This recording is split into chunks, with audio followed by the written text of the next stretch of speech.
What's going on, guys? So we are still out here at the RIVERSTONE factory in Topeka, Indiana. First time out here.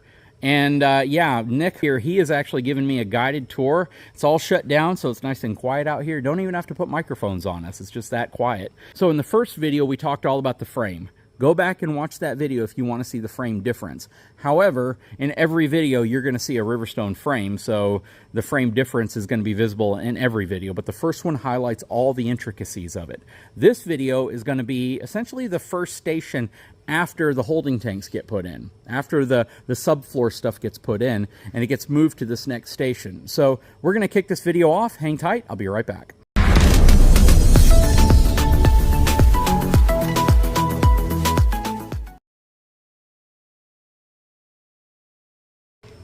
Okay, so again, we've already dove into the whole frame section, but let's talk about floors. So most of the RV industry uses, well, I'm not going to say most, it's a fair mixture of folks who have a laminated floor as well as kind of a traditional floor where they use like a plywood on top. How thick is the plywood that's in the floor of your unit? So we're using a 5/8 tongue groove plywood. It's a marine grade plywood. That floor is going to be built on 16-inch centers, aluminum floor joists. They're going to be carriage bolted down onto the outriggers of the frame. And that's a difference, right? Some companies use lag bolts to put it in from the bottom. So what some companies will do is they'll put a lag bolt in from the bottom into the wood. But instead, RIVERSTONE, and they're not exclusive to this, but it's just another thing that they do that is different than a lot, is they run carriage bolts down and then they bolt the whole floor to the frame section. So you're going to see some of the cabinetry being set. You know, all of our face frames are going to be solid, stained or painted hardwood, depending on the decor. So it's not going to be any paper wrap stuff. You're going to see some of the venting for the heat ducts. Went to the stronger, tear, puncture resistant. Oh yeah. It also doesn't collapse on itself as easy as you're doing some of those different runs inside of cabinets. So you're going to get better airflow out of those as well. Your heat ducting comes out of the floor, right? Comes out of the floor. So we run the duct through the floor. We used to have the actual heat ducts come out of the floor. Okay. We have moved a number of them to cabinets. Certain spots of the unit, we still have them come out of the floor. Okay. So a lot more of it's coming out of walls and out of cabinets. Just clean it up. It was a big complaint from a lot of customers. Even though it's more efficient that way, right? You get more heat, but it doesn't look as cosmetic. You're going to get more airflow when it comes out of the floor, but you're also going to get dirt, dog hair, that type of stuff down into your heat vent as well. Okay. You know, we run a lot of true pocket doors, a lot of barn doors. But even just, we do a good job with the framing. We do some thicker interior walls. The cabinet shop is going to be similar to a lot of products. But the quality of the goods we're using, the all-wood cabinet face frames, all-wood styles, the all-wood doors, whether the end panels are all wood. On our 2025 models, we're going to be going to solid surface waterfalls on the ends of the islands instead of the hardwood. All your countertops are going to be stained or painted hardwood. All those things throughout, whether it's back here in the cabinet shop or we get up into the final finish area, we're going to use very little paper wrap. We're going to use almost zero particle board or MDF stuff. If we use something like that, if we have to have like your bed top frame, that's MDF because we want to paper it to match everything and give you a solid surface, top of what your mattress actually sits on. Okay. We use it in a couple small spots like that, but for the vast majority of the items, it's a hardwood end panel. It's a solid surface piece of countertop for the end panel. All your face frames are going to be hardwoods. Almost all your trims, unless it's matching the wallboard, in which case it's going to have to be paper wrapped. Yep. Right? Okay, so I'm here in the upper deck space now, and this is what I wanted to show you, how the floor actually recesses into the upper deck space right here. If it didn't, if the floor sat on top of this, then your ceiling height would be reduced by almost that amount. So you would have a problem where right now, if I could walk under my hand, you're bringing it down 6 inches and you lose that headspace. That's one of the reasons why fifth wheels are designed this way. And then right here, I like to call this the hidden slide out system. But it's essentially a rack and pinion slide out system, and you don't see it from the outside of the RV. All you see is the slide box moving out. But this is what that consists of right here. But this is what a incomplete upper deck looks like. Very cool. Okay, so I'm back down on the ground, and one comment that he made to me, and we were talking about, you know, the reason why things are done the way they are. And I brought up the upper deck area because people wonder why you don't use like a gooseneck frame, which you really can't. It wouldn't work for this application. And then he brought up another point. It would beat up everything inside of the RV. And we started thinking about that, and I was like, well, why is that? And go ahead and make the point you were making. So on axles, we run a lot of 24K or real close to 24K GVWRs. And I get the question all the time, why do you only use 3 7,000 pound axles? So if I take a unit that's 18,000 pounds and I've got 3,500 pounds of pin weight on it, let's call it 18.5 to make it easy, with 3,500 pounds of pin weight. Now I'm gonna have 15,000 pounds traveling on the axles. I already have an extra 6,000 pounds of axles underneath that. If I go to 8K, now I've got an extra 9,000 pounds of axles under there. The ride can become so stiff that you actually create issues with the unit because the ride is so stiff. I mean, quite frankly, I know. You go take the truck it takes to pull one of these, it probably has a smoother ride with this trailer on the back of it than it does empty when you're talking about a 350, 450 dually. It's the same concept with the wheels. If you aren't loaded properly on the axles on these, you will have a stiffer, harder ride. It's hard on your cabinetry, it's hard on the appliances, it's hard on every component of the unit.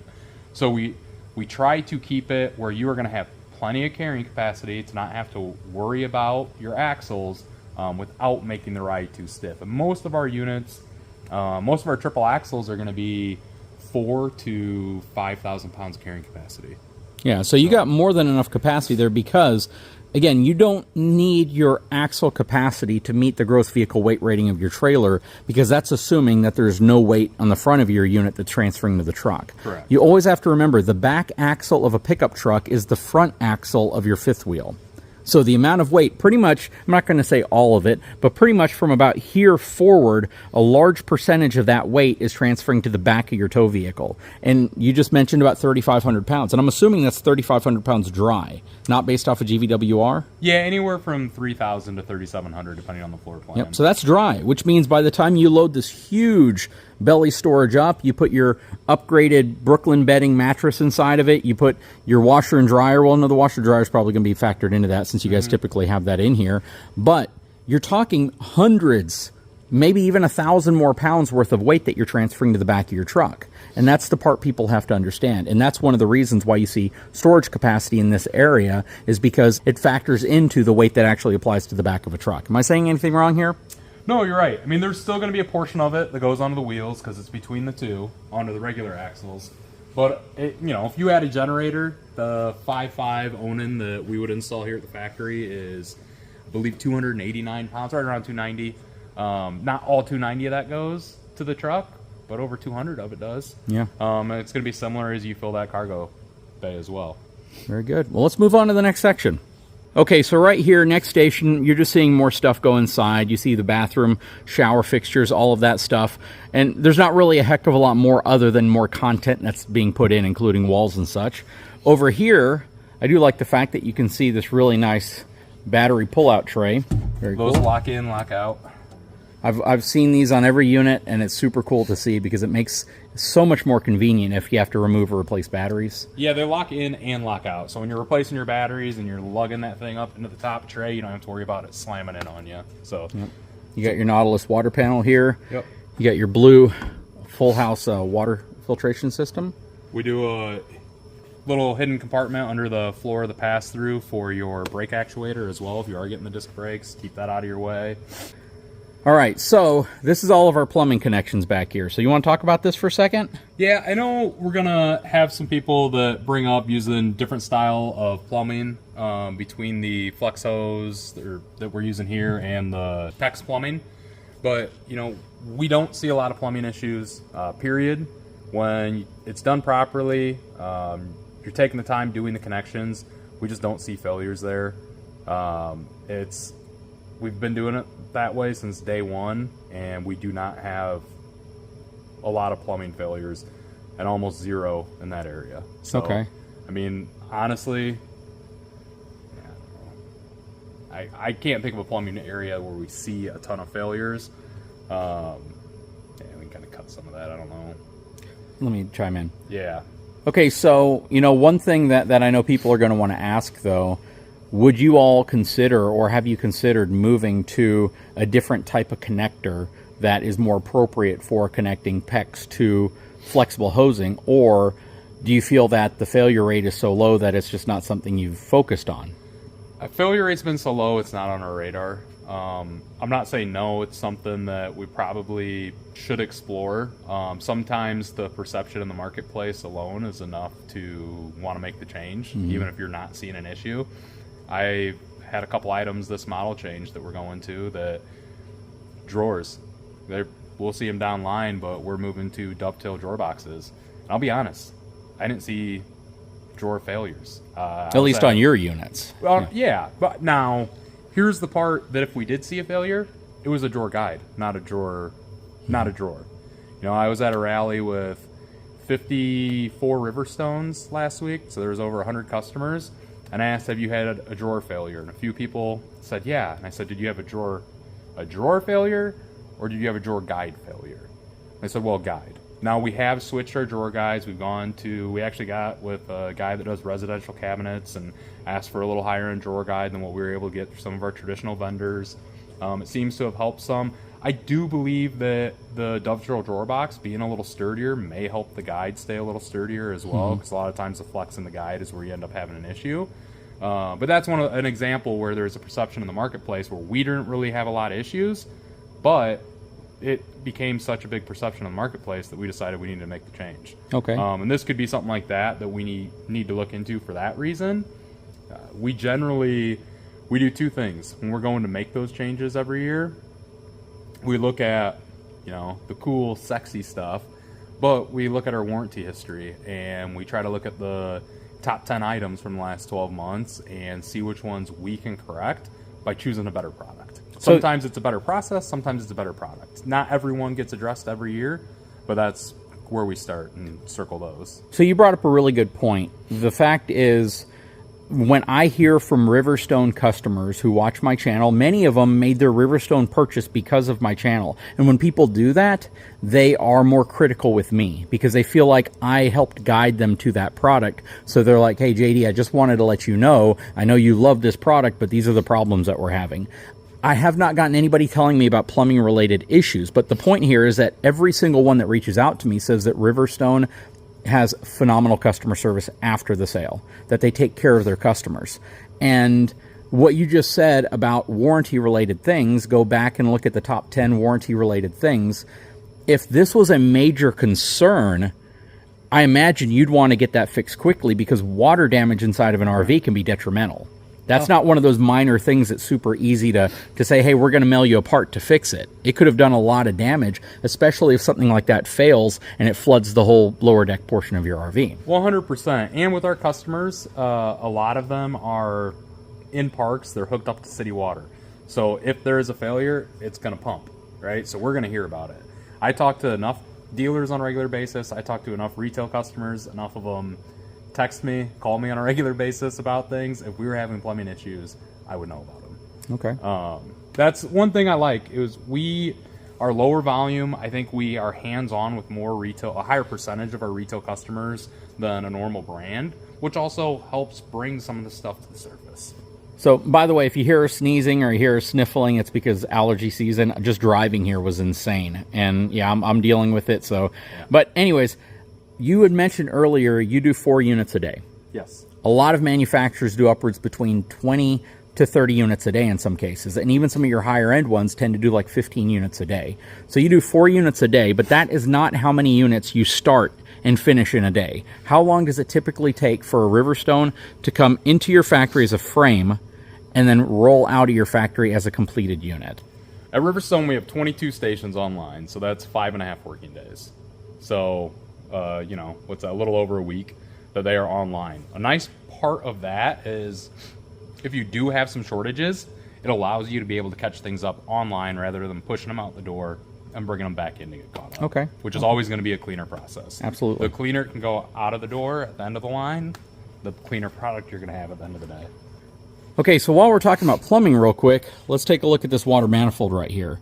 So Nick, this is your beauty, so I'm going to let you talk about it. So we've been doing a water manifold since really day one at Riverstone. What that allows you to do is shut off individual items, individual zones within the unit. So if you're having an issue, for whatever reason, you have an issue with the washer dryer, you can come out here, you can turn that off, turn your washer off, you can turn your dishwasher off, and still use everything else in the unit as you normally would. So for a customer that's set up for 3 months in Florida, they can wait to get something repaired until they have an opportunity to, rather than having to shut all the water off, move an item, get behind it if there's a shutoff valve behind it, or wait until they can get into a mobile tech or into a service center before they can get it repaired. Yep, and a comment to that is that whenever I was collaborating with Coachman on building our Brookstone, I told them I really would like to see a water manifold put in. But the complexity and the time it takes to actually install that is significantly longer than your traditional plumbing. That's why a lot of manufacturers just put valves in different places. It's a lot easier to put a shutoff valve right, you know, at a PEX connection going to a sink or something like that versus installing a full water manifold system. So it's good to know that even though it takes more time to put this in, you're still doing it because it's the better way of doing it. Yeah, so basically you have to run PEX line from that manifold to every item you're putting on there to turn off, rather than running a main hot and a main cold and branching off of it. So it's a lot more time, it's a lot more plumbing, but at the end of the day, it's a better system. Yep, and that little manifold right there, I've priced those. They're not cheap. They're not cheap. No, they're not cheap at all. They are very expensive, and it's just another example of you can say a water manifold's a great idea for every manufacturer to put in, but that's just one piece of content that can add to a number of things which can make it a lot more expensive, such as the frame. I guarantee you a RIVERSTONE frame is significantly more expensive than what the vast majority of the industry uses for their fifth wheels. Yeah, and we're in a part of the market where we do have the luxury of being able to use more of those items, but at the end of the day, we still have to provide a product to our customer that has the proper value, right? Every item we look at, does it provide the value that it costs? And there are some items that are musts, and it's a deal breaker. And there are items that we look at, and I would like to take another step on some other items. A lot of those are more decor, or which we use a lot of nice decor items, or even some of the appliances, you could take up another step. But at the end of the day, we feel that the right mix is put more of it into things like a water manifold, put more of it into like the water heater we use, some of those items, rather than, you know, we'll get asked about a fridge with water and ice in the door. And we have an ice maker in our fridges. It's a Samsung fridge with an ice maker in the drawer. You know, I could do one with ice and water in the door, but it's going to cost me the upgrade to the Truma water heater. Oh, yeah. Right? And I think the Truma water heater is a better deal than water and ice in the door. So in the day, we're still making those decisions here. It's just on a different scale. Yeah. We have a little more wiggle room. Okay, that makes perfect sense. Okay, so we are going to wrap up this video because we went over quite a bit here and we talked about a lot. And the next video is going to be one that I know people are going to want to know more about, and that is the RIVERSTONE sidewall and the attachment method to the front of the unit. This is going to be big because so many people want to know, what's the deal? Why do I always talk about the 3-inch thick sidewall on a RIVERSTONE, and what is the deal with how they connect it to the frame that's different than what almost anybody else, I'm going to say it's different than what anybody else is doing in the industry. So this is going to be a big video to watch. Definitely hang tight for that video. If you haven't had a chance, please take a moment, subscribe to the channel, give me a thumbs up, and we'll talk to you again very soon.